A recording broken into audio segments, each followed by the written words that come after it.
Awesome. Okay. So I see St. Louis is rolling deep in here. I think more than half of us here are all in St. Louis together. So that's cool. But it would be helpful, I think, since it's a smaller group, it would be good to kind of hear from everybody if that's okay. Carmen, Laura, Chris, do you think we want to do a little bit of like seeing where people are from? Cool. So yeah, just sharing a little bit, like I see people in the chat are already talking about your names and pronouns and where you are. Maybe too, just a little bit about like why you joined today would be helpful. So if anybody wants to kick us off, or I can call on someone.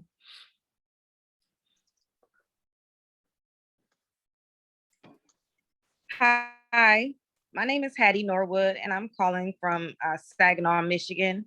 I provide a mutual aid network called Proactive Community Involvement. We're about 16 months into operation, and I joined this cause so that I could continue to grow and develop. I should have 2 of my partners joining on here soon, but so that we can continue to grow and develop with a network of individuals that share our passion, because we're popping up all over the country in small pockets. It's really hard to find. So when I saw the hub, I was excited to join. Yay. You want to pick the next person?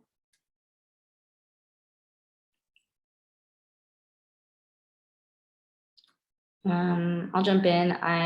Nice to meet you all. I'm Julia. I use she, her pronouns, and I live in St. Louis, Missouri, with many of my friends and comrades here. And yeah, I'm part of St. Louis Mutual Aid. So we'll talk more about that in a second. And I'm here just because I wanted to connect with other people, and also wanted to make sure that other people in St. Louis like can see and know that there are many people around the country who are part of this mutual aid movement. So it's not just something that we're doing here by ourselves, but to feel connected to all of you. So I'm gonna pass to Carmen. Hi, everybody. I am Carmen. I am also a part of the Mutual Aid Network community here in St. Louis. I think it's been about 1.5 years, maybe barreling down on 2 years. I came into this space really to just learn more about mutual aid and the connective tissue as I'm building out my dream and how it impacts the community. I just want to see how it works on a bigger scale. So I'm just really here trying to understand more. And I will pass it to Dana if she's in between bites. Just finishing, thank you. I'm Dana. I use she, they pronouns, and I'm in Silver Spring, Maryland, which is just above DC. And I'm here because I'm sort of the person that helps to make sure that the balls that my mutual aid group are juggling don't fall down. And I don't want to be the only person doing that. And I want to figure out how to enable other people to step up and to be able to sort of share their responsibilities in a way that makes it more sustainable, because it's not right now. And we've been active since March, although that's kind of a coincidence because we were planning a meeting for March starting back in January, and then the pandemic happened. So I'm very excited to be here.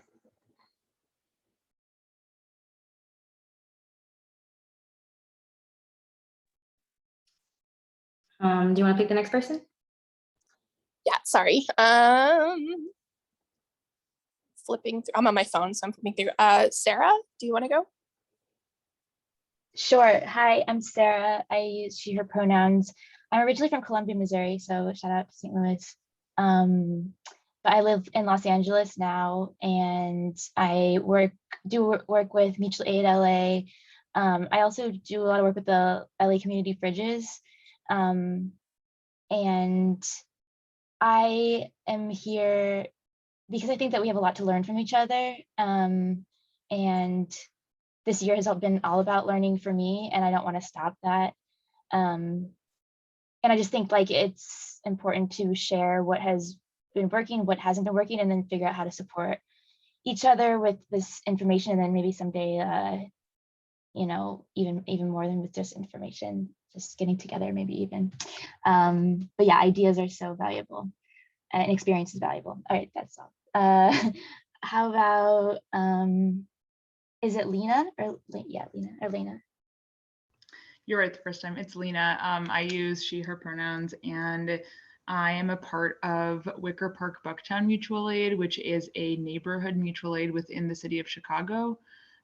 So the city of Chicago has a lot of different sort of local MAs, and so that's what I'm a part of. And I joined this today because the question of like,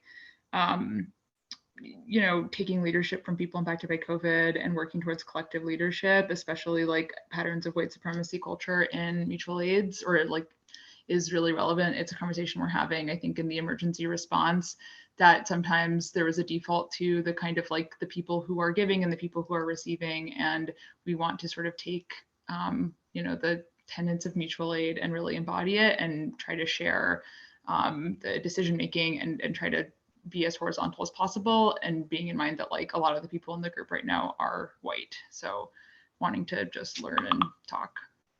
And I will pass it to Chris.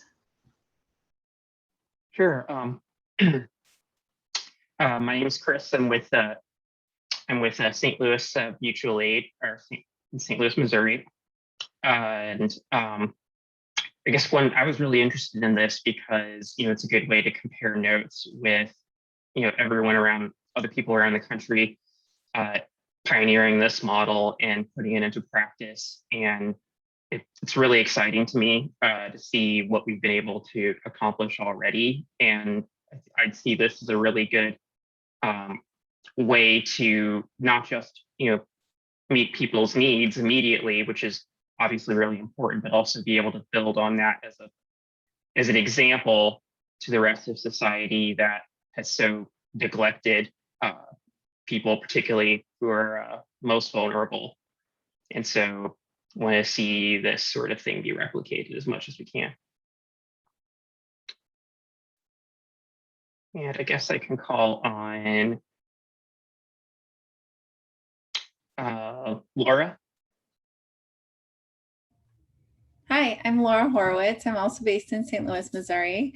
And I was really interested in coming to this because it's been like, it's so unexpected, the journey of St. Louis Mutual Aid, having been part of it since like the very beginning in March of 2020. And I feel like the opportunity to talk with others about what we've done is one of those chances to zoom out and really like take stock a little bit. That can be hard when you're just doing the next thing. So that felt exciting. I've also had a couple occasions to talk to individuals who I like to play the role of taking things off of Julia's plate, since we try to operate in a collective nature, but we do all look to Julia often to lead us. And so sometimes when people outside of St. Louis have contacted her to learn more about St. Louis Mutual Aid, I've done some of the follow-up conversations, and it's been really interesting to get a sense of how different communities across the country are handling similar issues in different ways. And so I wanted to see where this conversation would go.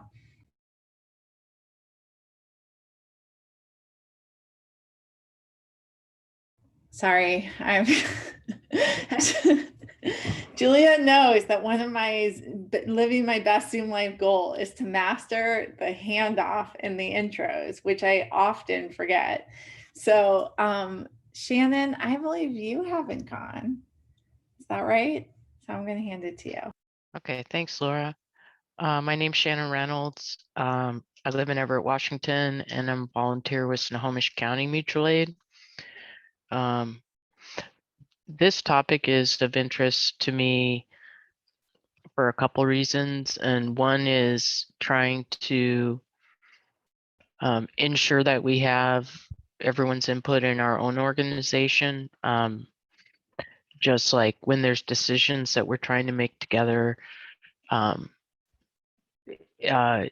it seems like only a few people are showing up for those conversations, and we definitely will reach out and share information to try and make sure we're getting everyone's perspective. But that's definitely something we think about, and it's been a little challenging. And then another thing that's on my mind is how like mutual aid is not one thing. Like there's different philosophies or approaches to it. And I've seen in our area a little bit of separation between different groups happen around different values. And I want to respect that, but also try to coordinate with other groups when there's, just for, like, I'm trying to plan a community cookout, which I learned about on the last call I was on. And so trying to get people, just to come and be there. And so then maybe we can all learn more about what each other's doing, and also have everyone kind of together for people who might want to come and learn about the help that's available. So super happy to be here, you guys. Is anyone not gone yet? Savannah, you want to go? Yeah, passing it to you, Savannah. Thank you. Thanks, Shannon. Hi, everyone. My name's Savannah. My pronouns are she and her. This is my dying plant.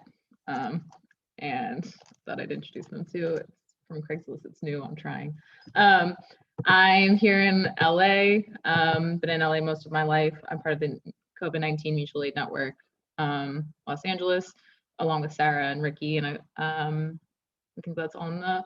And then I'm also part of a couple of organizing groups that incorporates mutual aid into organizing around housing justice for Black and Indigenous people in LA to make sure they get housed and stay housed. I think I'm really excited for today. I think we have so much to learn from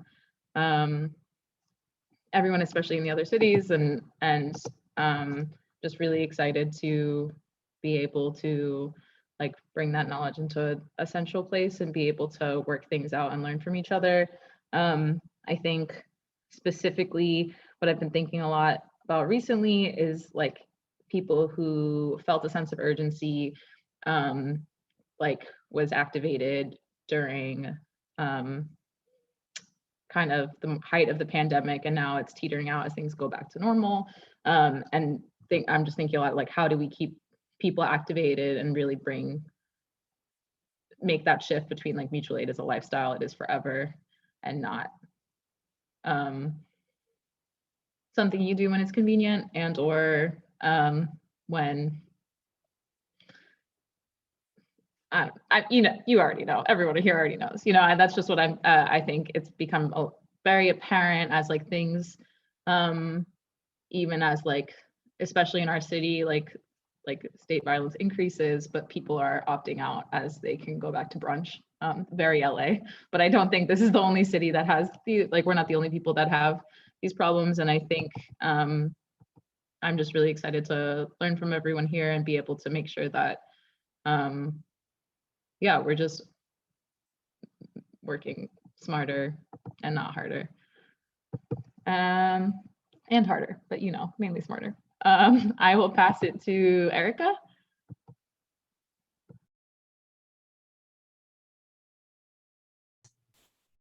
Good afternoon, everyone. Thank you all for having me. I am Erica Williams, founder and executive director of A Red Circle in North St. Louis County, Missouri. And A Red Circle operates what is called the North County Pod of STL Mutual Aid. Do I need to pass it to anyone? I joined a little bit late. Yeah, Aaliyah, are you ready to go? Allen. I am a college student in St. Louis currently.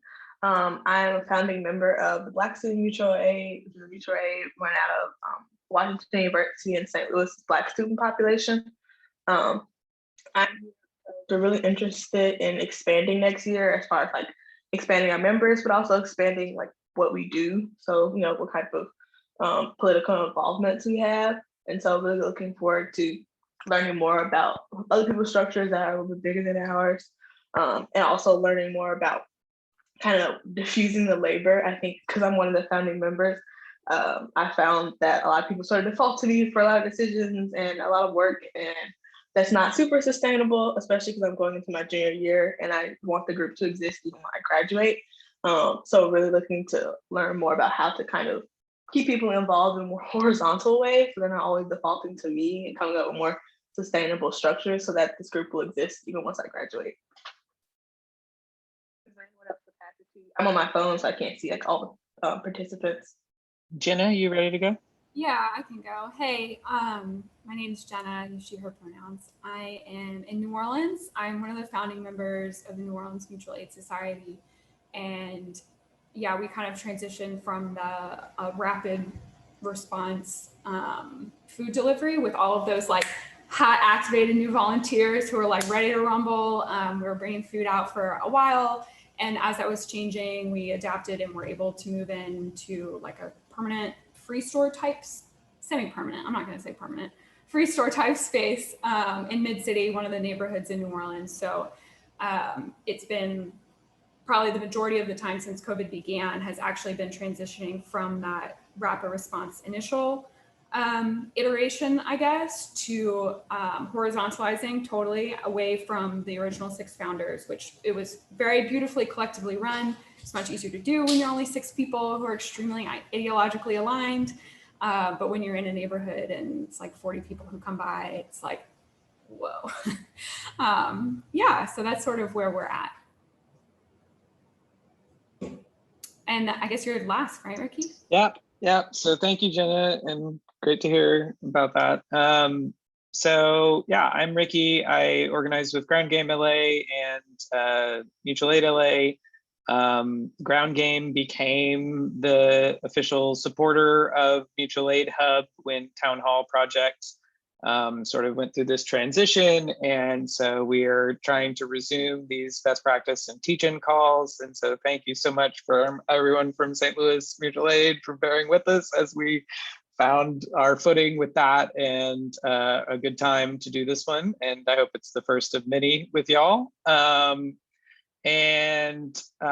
So yeah, we have some more coming up. I can drop that link real fast. Here's the form, one on the 14th and one on the 28th. We'll send out another email at the end of this and remind everyone to go look at the recording from this event. And just a quick reminder, we are recording this. So if you do not want to be recorded, please feel free to change your name or hide your camera, or let me know after the fact, and I can cut that part out of the video. But yeah, I really appreciate everyone sharing and having this spirit of solidarity and togetherness as we try to figure out how to keep this going, like people were talking about, and keep expanding this wonderful surge that has happened in the past year in this kind of activity, be it mutual aid groups, solidarity organizations, crisis support, whatever people want to call it. It's all wonderful, and we want to celebrate it. And on Mutual Aid Hub, we also have community fridges and pantries. And so if you have those and they're not currently on the map, please submit that resource. You can either do it through the website or just emailing hub@groundgamela.org, which I'll put in there, and we can help you get whatever's added or get adjustments to existing resources that need to be updated. And so if you know of any that are currently in our directory that need to be taken away or updated, please let us know. And again, just thank you so much for everyone from St. Louis Mutual Aid for doing this. Yeah, so good to hear from everybody. Lots of amazing insight already. So for the structure of this conversation, we really wanted to just kind of be informal. And we do have some kind of questions that I wanted to give space for the people from St. Louis to reflect on and just sort of share a little bit of our stories and different perspectives with you all. And then we just wanted to open it up and like have a whatever discussion people want to have, or if other people want to share on these questions as well. So does that sound okay to folks? You want to give it like a thumbs up, or that sounds good? Great. So here are the questions that we were wanting to share a little bit about. It's just what our story is, why we became part of mutual aid. How has mutual aid changed the way that we view leadership? What have we done to foster collective leadership? And then what can we do better and what can we focus on moving forward? So those are kind of our guiding questions. Does anybody from St. Louis want to start us off? And I was hoping we could do like maybe 3 to 4 minutes of each for our folks. So I can kind of put a little thingy in the chat if you want to keep an eye on there, and that way we can, and if you have questions that come up when people are speaking, you can also put the questions in the chat and we'll try and keep an eye on those too, but just want to make sure that we have time to hear from everybody. So. Yeah, so I can start and I can relate to, I believe it was Jenna who mentioned the rapid response when, you know, COVID was first on the horizon. So just to back up a little bit, a Red Circle is a member of Solidarity Economy, STL, which is the organization that Julia runs.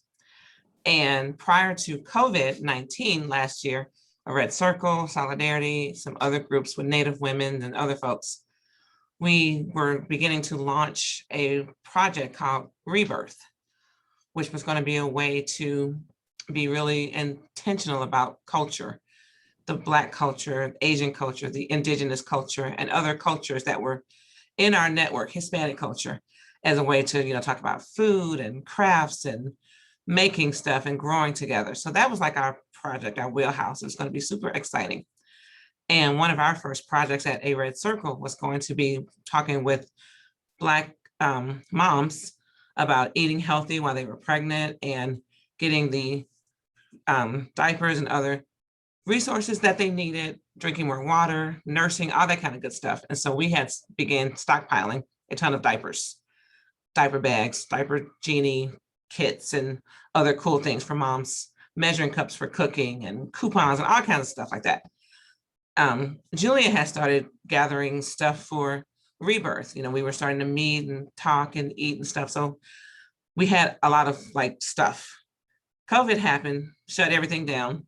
So we were like, okay, so what do we do with all this stuff? What do we do with these diapers and with measuring cups and with diaper bags and stuff? And so Julia and some other folks, they started talking about mutual aid. And they were like, well, we have this new project being started, join this. I said, okay, that's fine.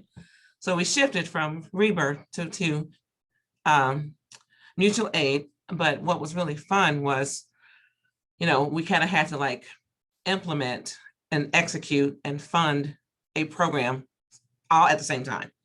We had to get food to the people, diapers to the people, create pods, which is how we became the North County pod, because there wasn't a lot of people in my neck of the woods doing stuff.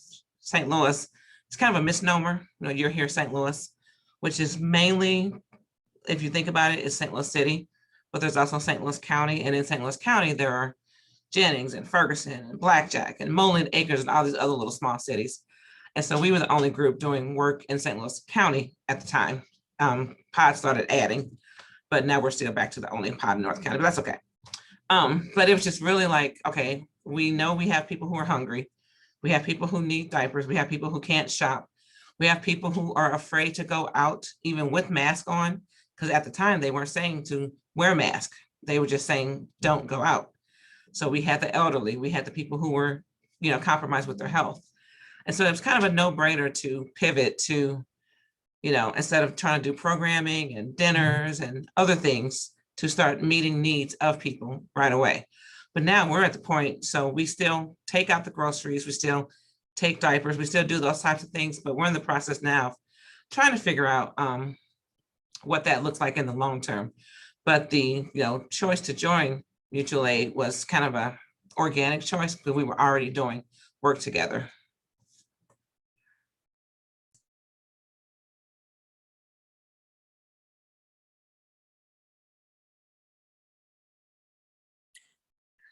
Laura, I like your. Yeah, we bought 5 shelves yesterday. And so we now have, a shelf in the pod with the diapers, and now we have the backup shelf. So when that shelf is empty, we pull from that shelf. So we will never run out of diapers for our community. Laura, did you want to go next? Say it one more time. Oh, I was going to see if Laura wanted to jump in. Oh, So I have a really different backstory of how I started connecting with mutual aid. And it just gives me more admiration for how Julia is always nurturing networks and relationships. So Julia and I and about maybe 3 other people had just started meeting and talking locally about starting a resource generation chapter in the St. Louis community. Those had been little bubbles of conversation since the winter of 2019, and we had met only like twice in person as a whole group.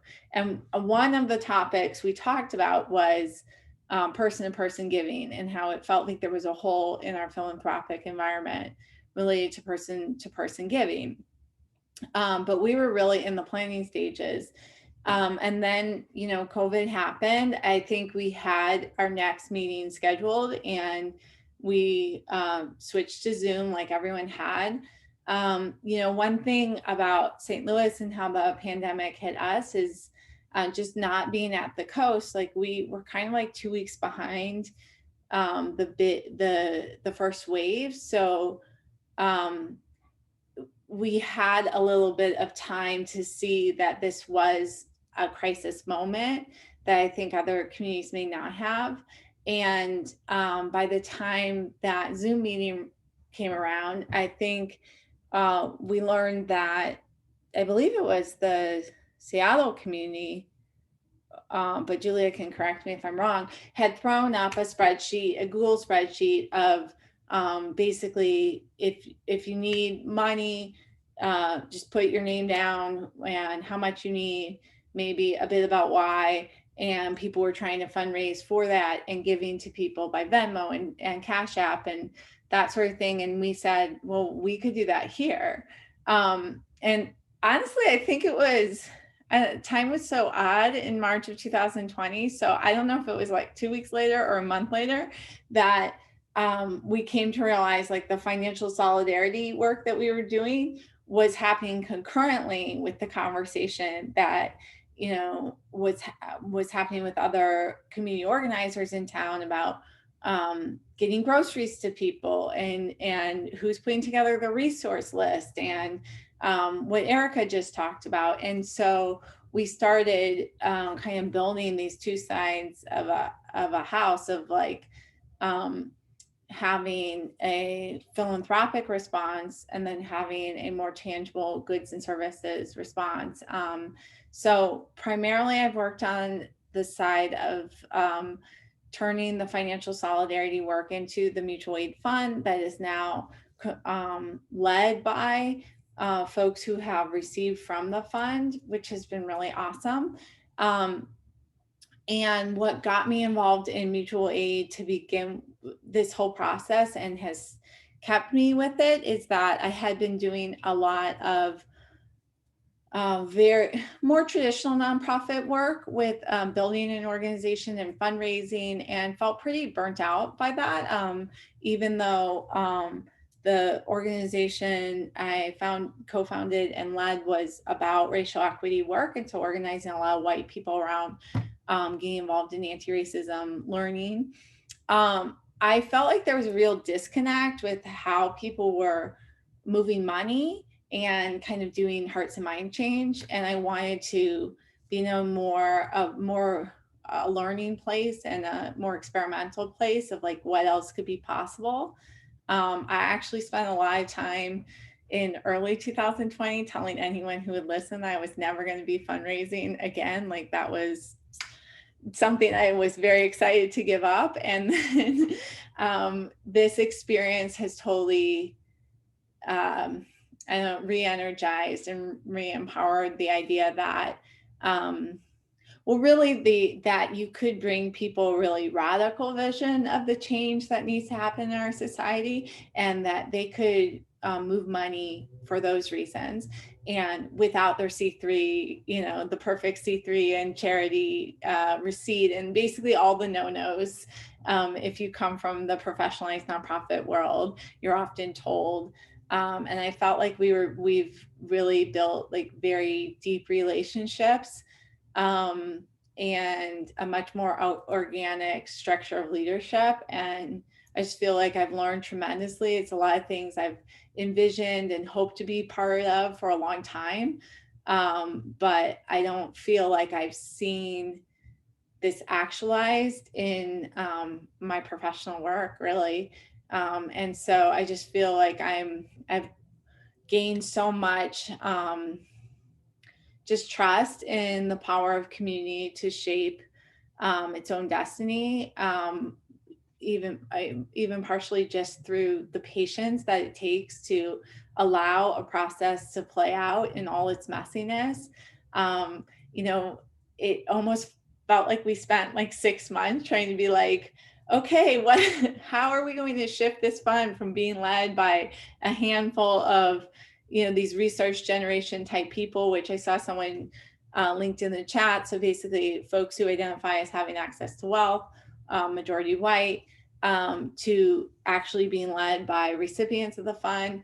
But we did it, and it took patient work, and it took like continuing to say like, we think that this needs to be done differently. One of the core issue was, how do we decide who gets funded and how much?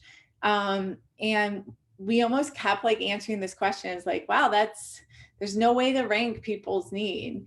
And so we had landed in the early months of the crisis of like first come, first serve. But we took a very different process to where we are now. So anyway, I just have learned a ton about like being part of a collective leadership structure that I don't feel like I've had a real chance to experience before. And it just gives me all the warm and fuzzies, and I'm glad to be here with all of you.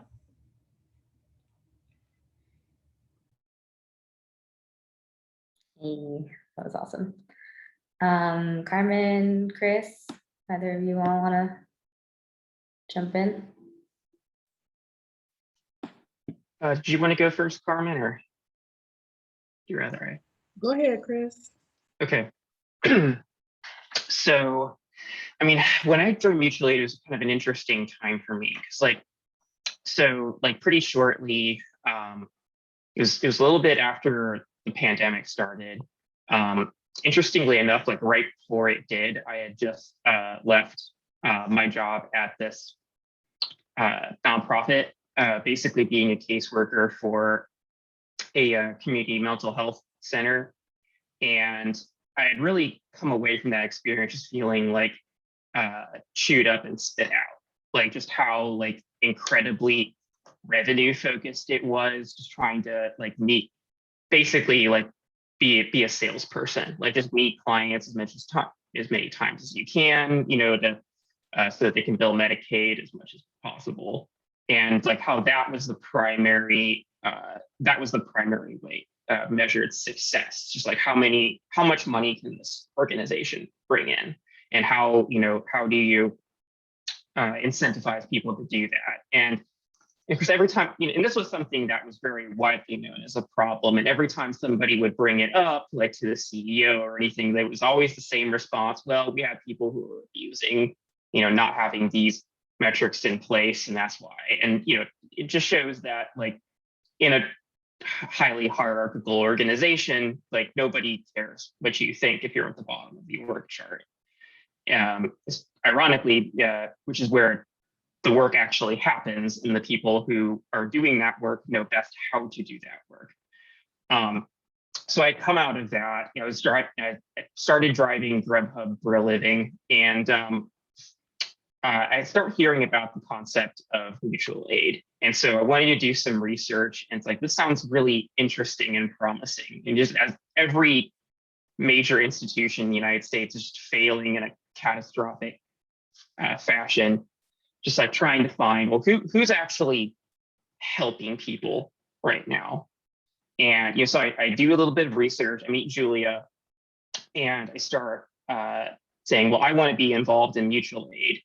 And it has been, not only has it given me a chance to, make a make a difference, but also just gives me a sense of purpose where I was at a point where it was very difficult to kind of feel like I had any meaning, really. I'd come off of like just this incredible feeling of burnout.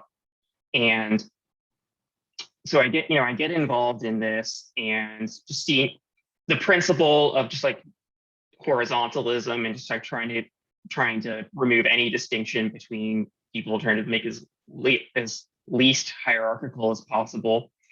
And like that just seemed like a very perfect antidote really to what I had experienced previously. And one thing that I'm really excited about that we've been able to do is like as Laura alluded to earlier, we had that group that we got together mostly of people who had received funds from mutual aid going on to lead that fund. And it's something that I'm really excited to see more of, is like kind of we diffuse the responsibilities and activities to more and more of the community and kind of start using that trust that we've built to be something a little bit more. I think as we show just how effective that we can be, we're getting to the point where we've almost redistributed $1 billion. And just like it's other, the traditional institutions are starting to notice what we're doing, and they're seeing that this is working often in a time when other institutions are failing. So I'm excited about the possibility is this being an example. And also one thing I would like to see going forward is kind of seeing how we can use that trust and how we can use that our connections with people in the community to build out that power. And how, because one thing that I think has been differently very apparent to me is that you don't make any change by going to the decision maker and making a compelling argument. It's not how it works. You have to be able to build, power to make those demands.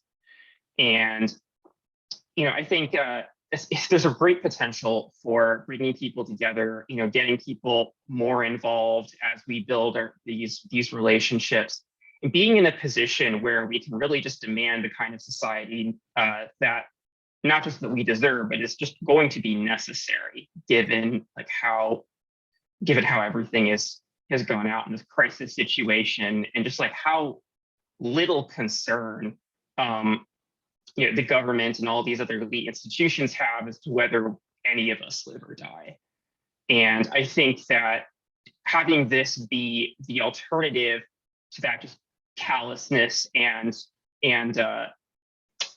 respect of property over just basic human dignity and human life. And this just seemed to me like a way to kind of turn that on its head and kind of bring that to a level where we can really serve each other in a way that actually meets people's needs, rather than just what's on paper. Oh, we deliver X number of services to Y number of people.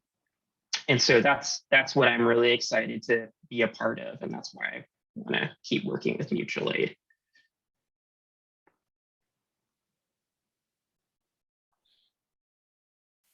Thank you, Chris. I can go, and then Carmen, do you want to round us out? Sure. Okay.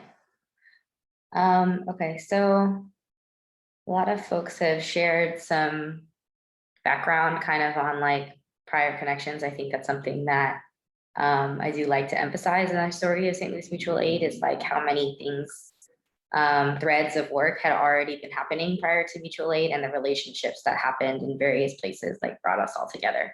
So as Erica mentioned, the founder of an organization called Solidarity Economy St. Louis, and that included a lot of people who were doing things around like food justice, the food co-op that got really involved in mutual aid and distributing in resource generation, like as Laura mentioned. There were also, many people who were part of a group called the Black Healers Collective. There were also many folks who were organizing around queer and trans people of color specifically, and doing mutual aid in those communities. And then the other thing is just like movement family, like St. Louis is also, as Erica mentioned, the site of many, many, many other small municipalities and towns, one of which is Ferguson. And so for me, a lot of my relationships and the experiences that I've had have been from Mike Brown's murder and from the Ferguson uprising. And a lot of those relationships also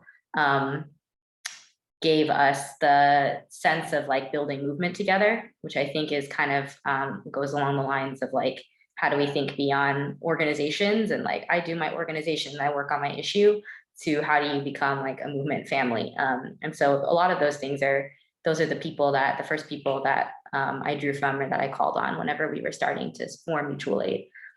But to the question of, I guess, fast forwarding a little bit of, like Chris and Laura mentioned, there is definitely the biggest success and the most inspiring piece of mutual aid work that's happening now in that transition has been creating this community care council, which is the folks who are governing the fund now.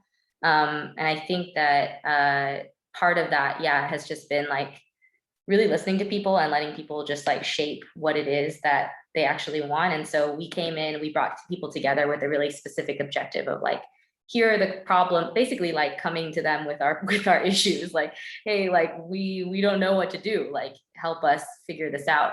And what was really interesting to me was that after people kind of like, we went back and forth on this issue for months of like, okay, so how do we prioritize people? How do we not prioritize people? Like, how can we do that? How can we be the judges? And then coming up with this different system of basically just giving $500 on a first come, first serve basis. But then realizing that like making that decision wasn't enough. And it actually was like really important, one, that people wanted to continue being with each other and being in community, regardless of if there was a decision to be made or not. And then two, realizing that there's a whole world of other things that also need to happen, right? That it's like $500 to somebody one time isn't going to save all their problems.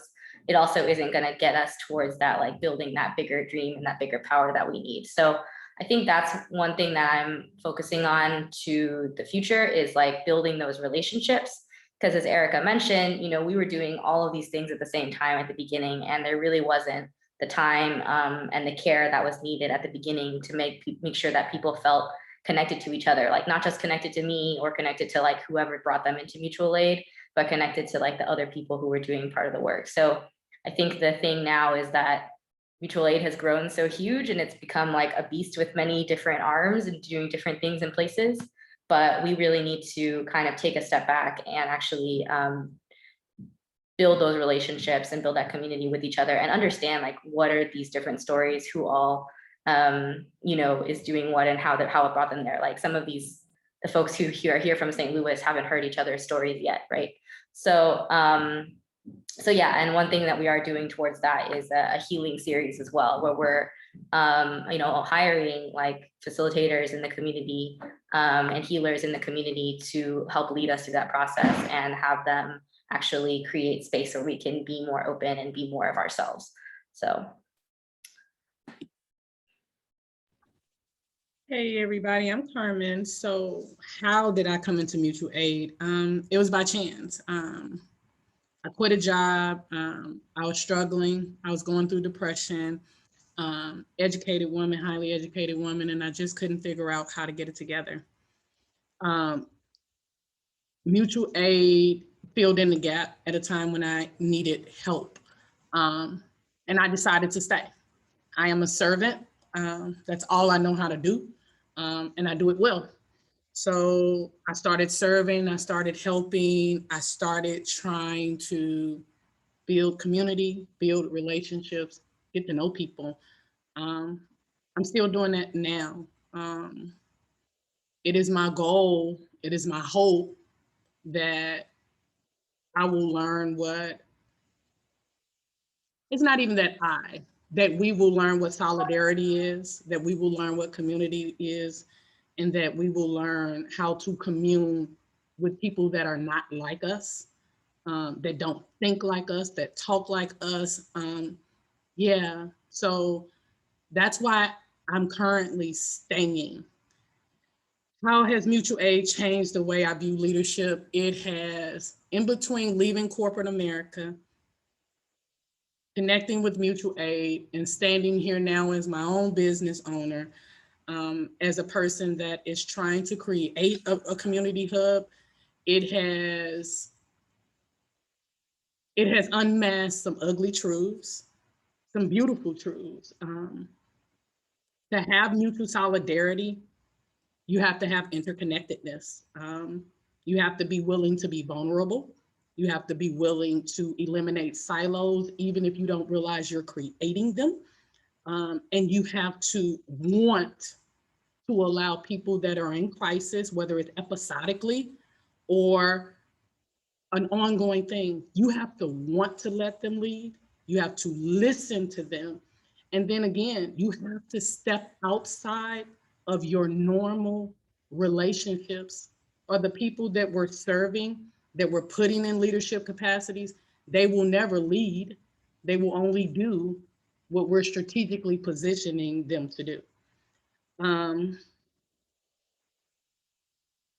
What has it done to foster collective leadership? Mutual aid does give me opportunities to glean from other people. What I'm looking for St. Louis Mutual Aid to do is to utilize all of that power that they have and actually actively help those people, not just with money. Money does not solve problems. Money is not going to take people out of crisis. It is not going to shift their trajectory. You have to get in the muck, the dirt, pull up to the hood in a different way. You have to meet them where their mental health crisis is. You have to meet them where their dreams are. And only then can you say, now I also have this tangible thing called money, and we have your issues. Let's do life. What should we be focusing on? Actual relationships, the ones that matter. The people that we have in these different leadership roles or identify, who are they? What do they need? And if we're mutual solidarity, what are we really gonna do to pull up? Because talk is cheap. Thanks for letting me share. I do want to say that Carmen's birthday is tomorrow. So everybody wish her a happy birthday. Hattie, I saw that you wanted to go next. Did you see the questions? Yes, I see the questions. Now I'm gonna go back to them really quick. Happy birthday tomorrow, Carmen. How did I become a part of STL Mutual Aid? Just looking online, and I found the hub, and I started filling out the forms. The first time I filled out the form, I didn't get anything back, so I was unable to attend any meetings. But then I was like, hold on, wait, I didn't hear from this hub, so let me reapply. So I reapplied, and I got an invite to this meeting. I was just, like I said, excited to join this meeting. How, the second question was, how has doing mutual aid changed the way you view leadership?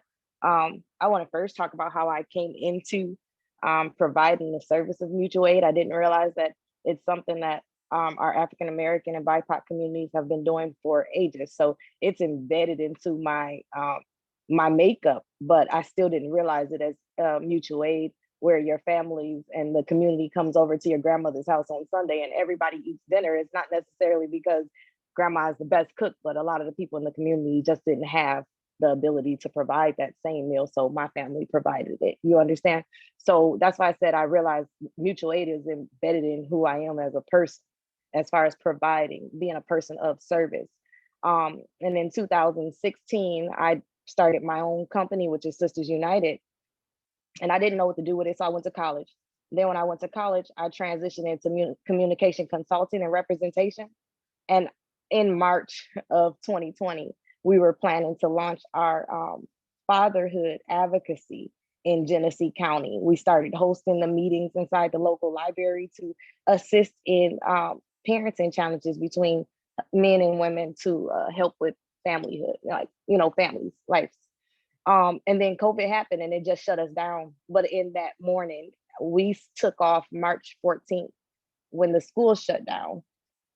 Me and 9 other individuals got up like, what can we do? Because we always have had this heart of service, from serving in the church to the home to the schools, just volunteering. We realized the kids wouldn't have any meals. So we went on to develop this mutual aid program. And in those first 13 weeks, I just wanted to say, because I'm really proud of us, that we started on the 16th of March after finding out that the government was shutting us down in Michigan on the 14th of March, serving the children in our community individual hot meals every single day because they were no longer going to school abruptly. In the 13 weeks of the initial shutdown with the schools being closed, we served 1,028 children, 55,762 meals in 13 weeks. And we served them every single day. When we started by making sandwiches. This is all on our social media page because, you know, we followed our journey. We didn't know how to do or collect any of this until we found mutual aid and taught us how to, if it's not documented, it's not really done. So we started doing those things. As I said, it's been embedded, but mutual aid taught me a way to put it into perspective of what we're actually providing, because the traditional organizations, they're, like a guy said here, I don't remember his name, they're providing a service in number only, but being that I live in the community, I know that it's not reaching the people like myself. So we got in to provide a service where we saw a need, and we actually reached out to all of the agencies that are supposed to provide those needs and were shut down in our community. I was working for a nonprofit agency, and it broke my heart to realize, like, even in a pandemic, they were still scrutinizing and judging how to help someone. So on June 11th of 2020, I officially quit my job in capacity of working for a nonprofit and decided to do the mutual aid full time. We had our mutual aid launch and everything. And in that June to March of this year, it was the biggest struggle of my life because I let go of everything, right? Me and my team. Like, I had team members, 9 team members, and we all quit our job. Consumers Energy, CSL Plasma. We said we're going to stand behind us. And in March of this year, we got our first partnership. Just last month, we got our second partnership. So now we have been able to hire people in the community to provide the same services that we were providing for free. Now, I still haven't been able to bring anything home, but my heart is in the fact that I've been able to employ disabled people, people that were otherwise not able to have employment, felons, second-time offenders, and they are consistently showing up for all of the things that we create.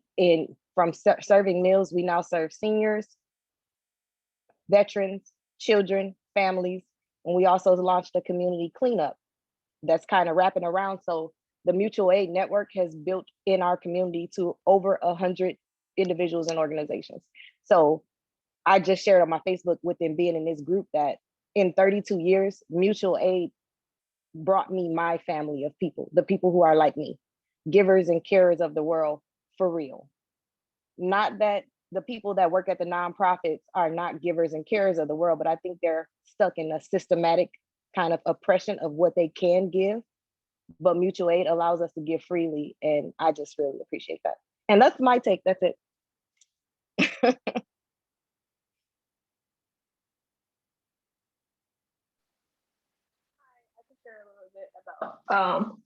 My doing mutual aid.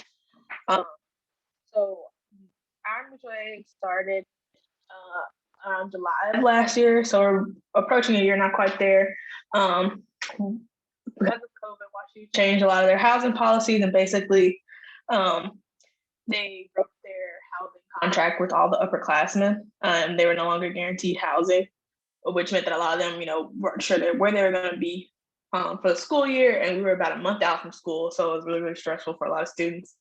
They also hadn't released like how work study would work, especially if people had to stay remote. So there was just like a lot up in the air for a lot of our students. So when it came out, of course, everyone was in all the group chats and things like that talking about it. And in a separate group chat of like a general population of students, somebody like barely suggested it. They were like, oh, like we should consider doing like a mutual aid. But like it didn't really pick up any traction. But in another group chat for Black students on campus, I would say like somebody in the chat suggested a mutual aid. What if we started one for the Black students?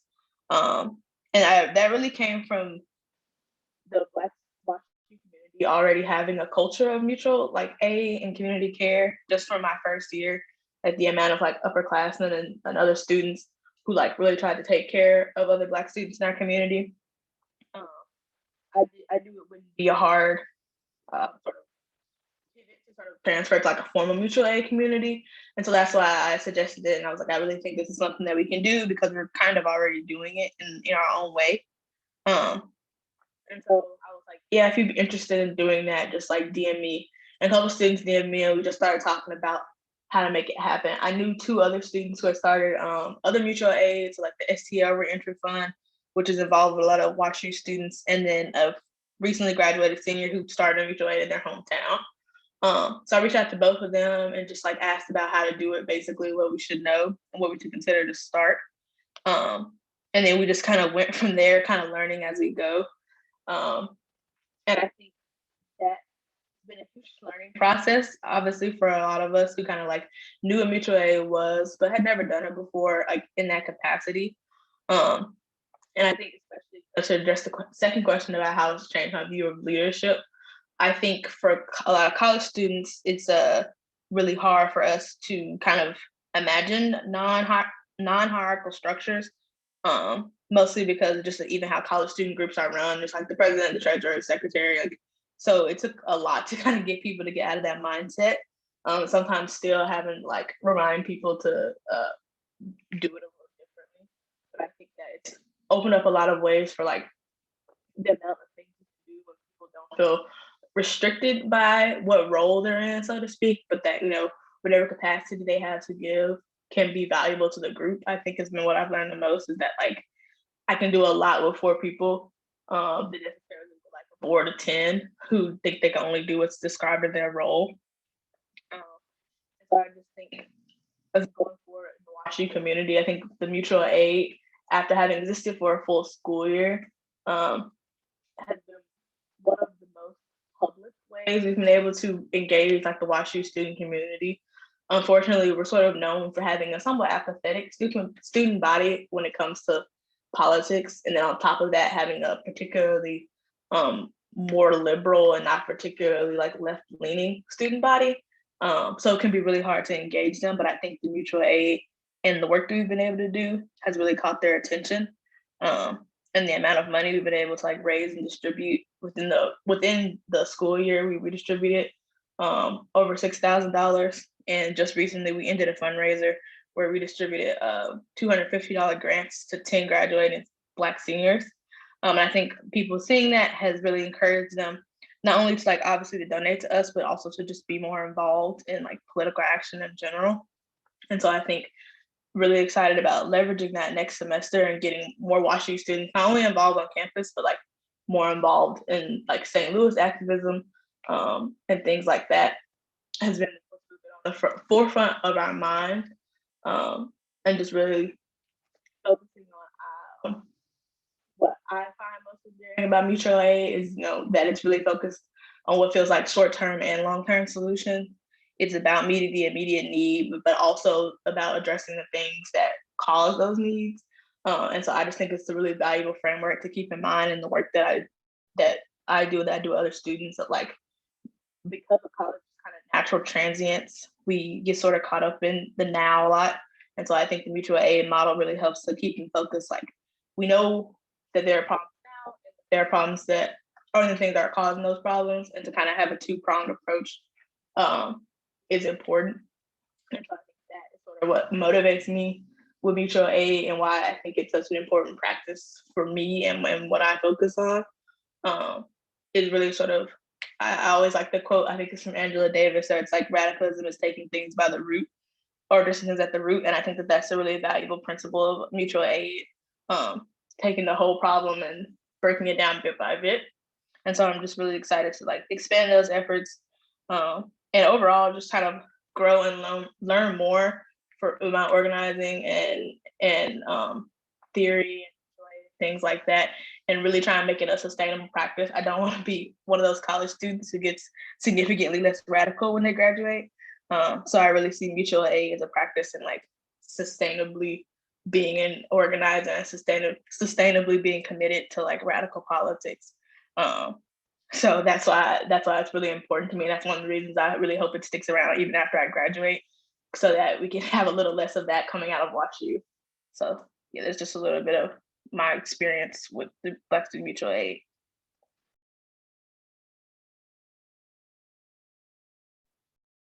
Amazing. I love it. Does anybody else want to share a little bit about their story?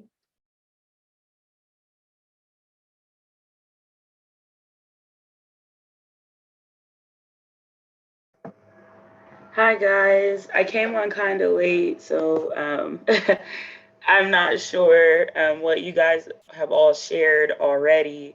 But my name is Adriana Laws. I am the executive director of a nonprofit organization called the Collegiate Freedom and Justice Coalition, or CFJC, here in Oklahoma City. And we do a lot of political activism and advocacy for social, criminal, and racial justice, medical marijuana. We also do advocacy for incarcerated people and victims of police violence. So we do that. And then I recently started working with an organization that's brand new here called Period OKC, which we are trying to end period poverty. So it is a mutual aid organization.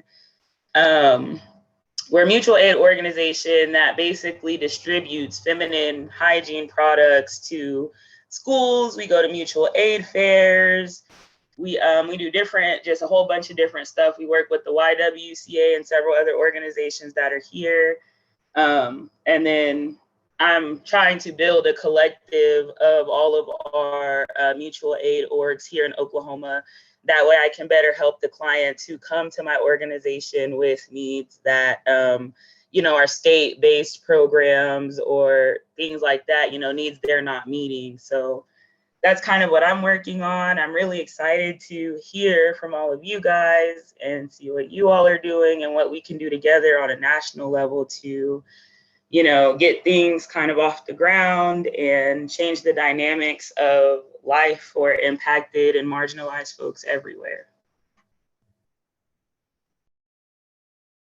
So just to catch you up, Adriana, Adriana or Adriana?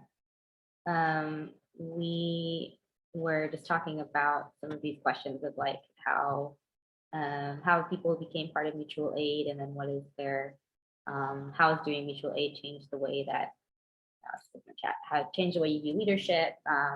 We talked a little bit from St. Louis. We have most of the folks who are here are in St. Louis. But what have some of the things that we've done to try and build collective leadership, and then what should we be doing better? So we just finished, lots of different folks shared a little bit of their perspectives on this, and now we're just kind of opening it up for discussion. So anybody who hasn't shared want to chime in, or just if you have thoughts, reactions, questions from anything else that anyone else shared?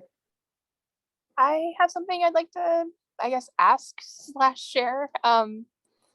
So I mentioned that I'm in Maryland, so just above DC, and overwhelmingly the majority of folks who are requesting aid are Spanish speakers, and most of the folks who are funding us are English speakers.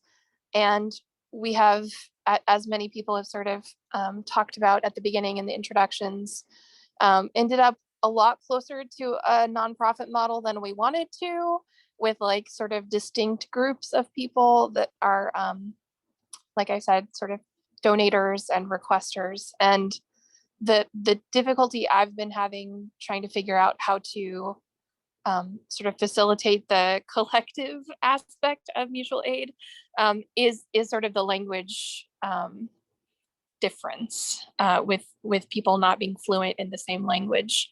And we've had a couple, only 2, what we're calling community meetings on Zoom, where we've borrowed a really fancy Zoom account and had someone do simultaneous translation.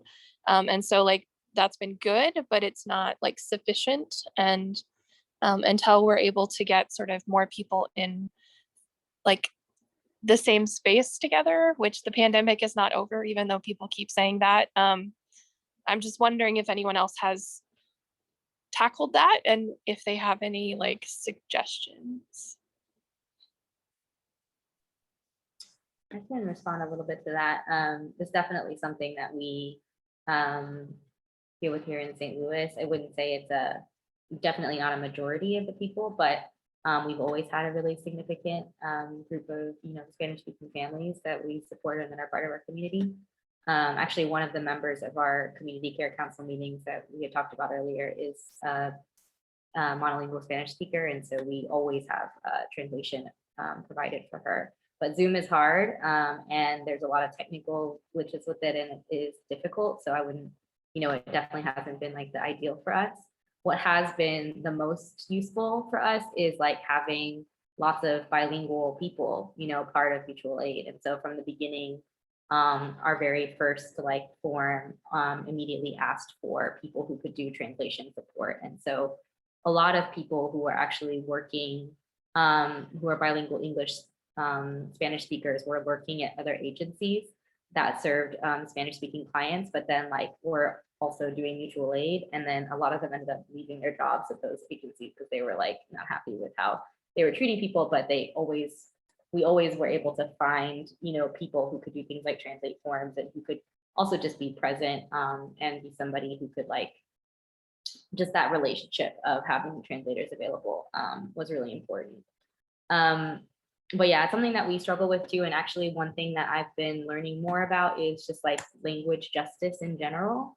And so coming at it from that mindset of, again, not just like, how do we provide a service in another language, but actually like, how do we think more clearly about people's access, people's access and their needs. And so language justice, some of the things that I've been learning about have been really helpful way to kind of frame that and thinking about like, why is it important? But also like concretely, what are some things that you can do? And I think if you have the resources, like showing, paying interpreters, but also like putting resources towards accessibility for people who speak other languages is another really tangible way that you can like actually create more of that. So yeah, there's a language justice guide that I just linked, and then we're actually trying to start hosting some more like workshops and stuff, because one thing I'm wanting to do is see if we can take some more of the folks who are already bilingual and train them to be comfortable with like using Zoom interpretation and like have them be available to get paid to interpret, not just at our stuff, but like at stuff in general in St. Louis.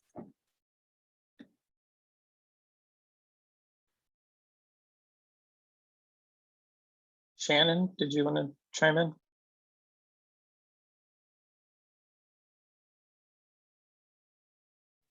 Sorry, I had a question for Julia, because like one thing that we've done at our organization is because we do have a couple of Spanish speakers, but we have many more people who are requesting aid through the organization. It's been mostly food delivery up until fairly recently. So sometimes like using a translation app on your phone, like once the initial connection is made, is something that I've done with some success. And also like depending on the language, because I think it's a little more accurate for Spanish than some other languages. But like if we have a flyer, trying to get like at least a machine translation of that before we ask people to like proofread it. And I just wonder if that's, a good approach or problematic. I would just like your feedback. I mean, I've definitely resorted to using the translate apps before, so it can't, it's all about like the steps you're taking, right? And it's like, none of us are gonna be doing any of these things perfectly. And we maybe don't have the resources we need to do everything, in both languages and have everything simultaneously interpreted. But I think it's again about like, what are the values behind it? What are the things that you can do? And just knowing, the big piece of it often is just the organizing and the outreach. It's like, how are you building relationships with people who can like help you towards those goals? Not necessarily that you have to do it on your own. So yeah.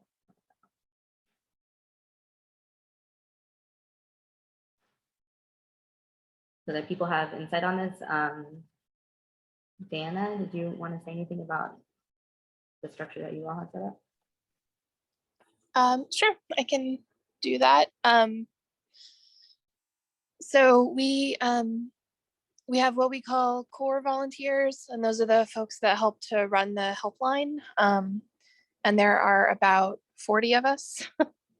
And so not all of those folks are actually interested in doing any kind of actual shared leadership and decision making. And so, yeah, trying to figure out who is actually interested and finding more folks in the community that are also interested in it has been my sort of project. But yeah, we have 2 helplines, and we focus on not delivering food directly, because when we started, we didn't have the support enough to do that, or a space to like have bulk food that we could divvy up. So we fundraise and either mail or electronically send gift cards to grocery stores of the person's choice. So that's the main thing that we do. We also have a diaper bank and basically a free store that we started in a space in a church that's really getting started this month. So yeah, we have a lot of different projects, but I think we're still probably smaller than a number of the folks who have spoken from like St. Louis. I don't know. I have no sense of scale in terms of that, but like the money we've raised is, I don't know, like $120,000 in the last year, something like that. So yeah, the collective leadership aspect is what I'm most interested in, because it's been the hardest to do over Zoom. Like I'm used to organizing in person in spaces, like doing activist kinds of things. And the mutual aid project that we envisioned when we started in January talking about it has not been possible in the pandemic times. So I'm really interested in whatever it is that people have been able to do to try and do that virtually, and then how we're going to transition to not doing that just in person or just virtually.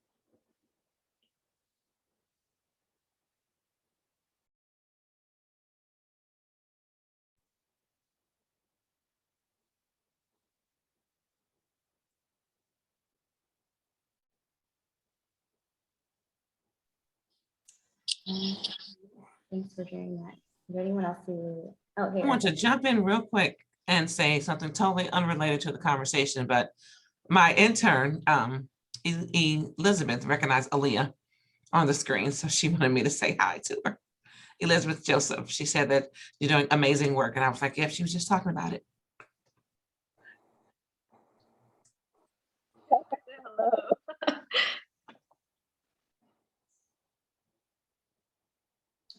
St. Louis is often described as the biggest small town in America, which feels accurate. You run into people all the time. So yeah, I guess one thing I did want to kind of just shameless plug here is that, you know, one of the things that we're trying to do now is like not necessarily, you know, like creating options for people to support the work that we do. And so last year, pretty much all of the funds that we raised were for the mutual aid fund, which have been redistributed out and are continuing to do so. But now that we're actually like supporting organizing projects and trying to resource organizers and each other in all those ways, we are starting to do more fundraising for like the actual, you know, kind of like general operating or whatever you would call it, the operation of mutual aid. So this is, if it's interesting to people just as a reference, or if you're so inclined to give to our work, this is our not quite publicized fundraiser for that. And it lists a little bit of like, kind of touches on some of the work that was mentioned with the Community Care Council work. We stipend, that's another thing actually I wanted to mention. We stipend people to attend those meetings. So every meeting that people come to, we pay $50. And that's something that obviously like keeps participation up. But it's also just a way for us to kind of recognize and invest in and compensate people for the time and expertise that they spend, you know, on these Zoom meetings, right? So yeah, all that stuff are things that we're looking for support on, and just wanted to make sure that I shared that with people. Is Jenna? I think I saw Jenna had to leave. Yeah, I was going to ask her some tips about the free store, because that's something that we're, you know, now that we're not in crisis mode anymore, what we can do to make that happen. Can you guys hear me? Mhm. Okay, I kind of lost you guys in and out for a minute, and I just dropped off my cohort sister.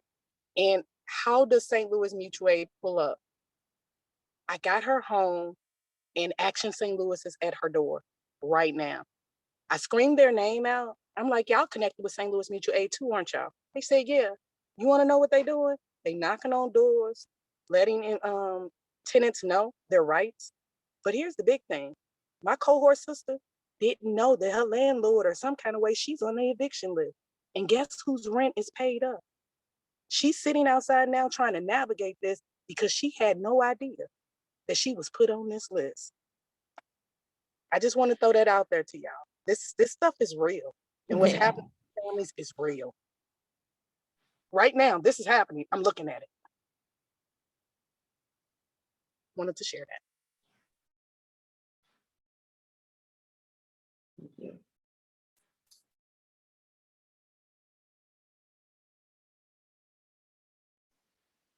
Question. I guess I wanted to open to anyone who like had thoughts on it.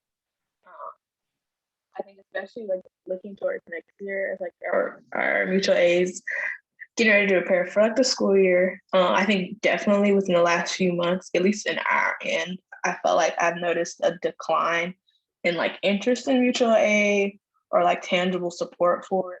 Obviously, like, people kind of feel like the world is quote unquote getting back to normal. Then mutual aid, like I think they definitely see it like an emergency fund. They don't consider this like something that people should do all the time, or they just like don't prioritize it. And so I just wonder like if other people have had experience with this and like any thoughts on kind of like kind of not getting around it, but just definitely trying to make mutual aid a little more ingrained in like the at least the WashU culture, because like obviously that's what I'm most involved in, but just like more ingrained even in like the activist culture at WashU. I think they do it on a very like sporadic basis. So just any thoughts around like on the sustainability of mutual aid in communities? So I know it's possible, but I just like don't have experience with kind of keeping it going outside of crisis.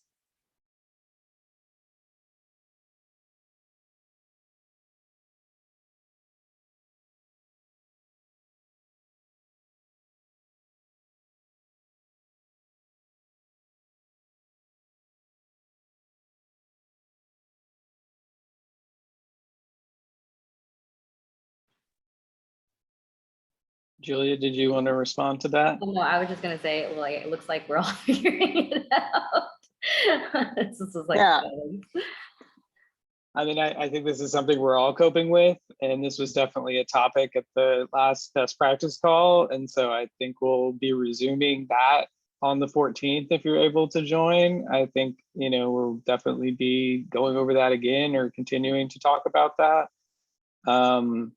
And, you know, just wanted to, you know, say again, you know, how amazing this discussion has been, and just we want to keep these going. And so, you know, if it makes sense to do a follow-up about that in particular, or other topics that y'all are interested in seeing, you know, when you're filling out the form to RSVP for the next event, you can add that in there, topics you'd like to see addressed in the future, as well as, you know, just email hub at groundgamela.org. I'll put that email address in there again. Yeah, and just, you know, we can figure out another schedule and have even St. Louis back to host again if they're willing. So just, yeah, thank y'all.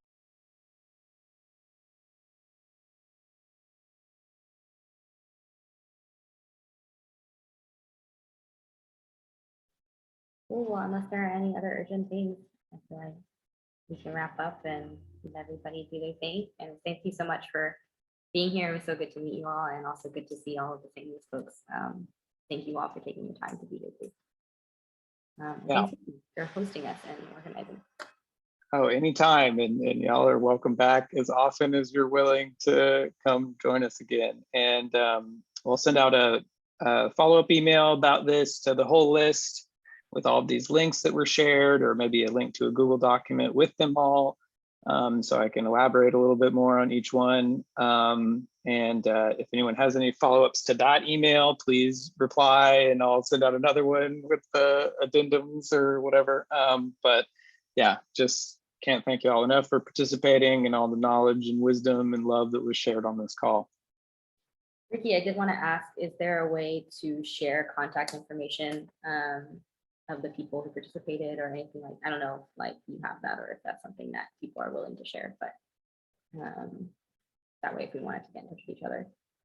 Yeah, absolutely. I mean, if people want to drop your emails in the chat right now, you're welcome to. And then Julia, I can connect with you afterwards and just share the RSVP list if that helps.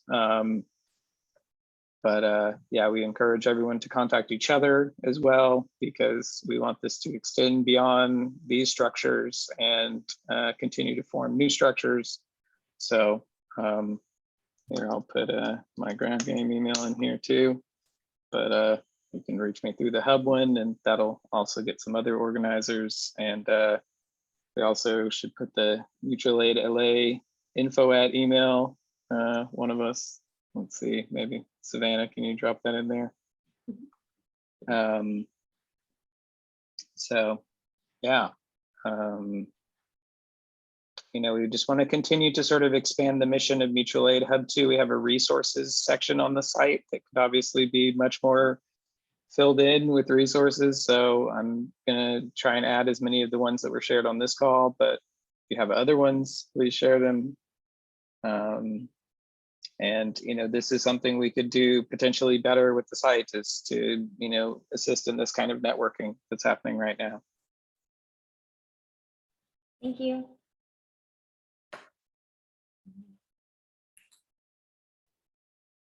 Bye, everybody. Bye, everyone. Take care. Thanks for this. Bye. Thank you. Bye. Nice being here with y'all. Likewise. Thank you.